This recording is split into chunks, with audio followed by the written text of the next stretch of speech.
আসসালামু আলাইকুম। আজকে রান্না করব কক মুরগি।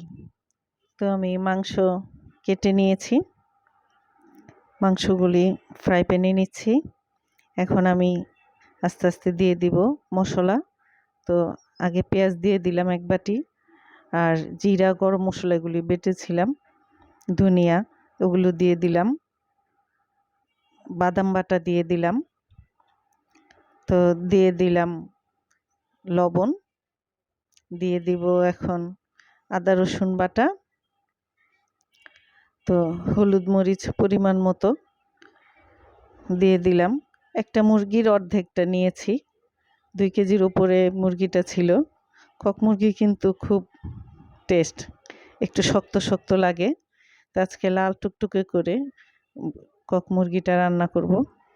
শক্ত শক্ত হাড্ডিগুলি শক্ত শক্ত লাগে, খেতে আমার কাছে ভালো লাগে। তো এই তো আমি হলুদ মরিচ পরিমাণ মতো নিয়ে নিয়েছি, একটু দই দিয়ে দিলাম, হাতে মেখে আমি মাংসটা বসিয়ে দিব। তো আপনারা সবাই কেমন আছেন? আশা করি ভালো আছেন। আল্লাহ পাক আমাকে সহ সবাইকে ভালো রাখুক। তো এই তো আমি মাংসটা মেখে নিচ্ছি। সবাই আমার ভিডিওটা দেখবেন, ভুল ত্রুটি হলে বলবেন। কেমন হচ্ছে রান্না বান্না, কেমন হচ্ছে আমার ভিডিও, কেমন হচ্ছে আমার কথা বলা। নতুন চ্যানেল খুলেছি, তো একটু একটু করে এগিয়ে যাচ্ছি। তা আমার সময় কাটানো হচ্ছে কথা, সময়টা কাটলো আপনাদের সাথে কথা বললাম, একটা জিনিস নিয়ে ব্যস্ত রইলাম, একা একা মনে হলো না।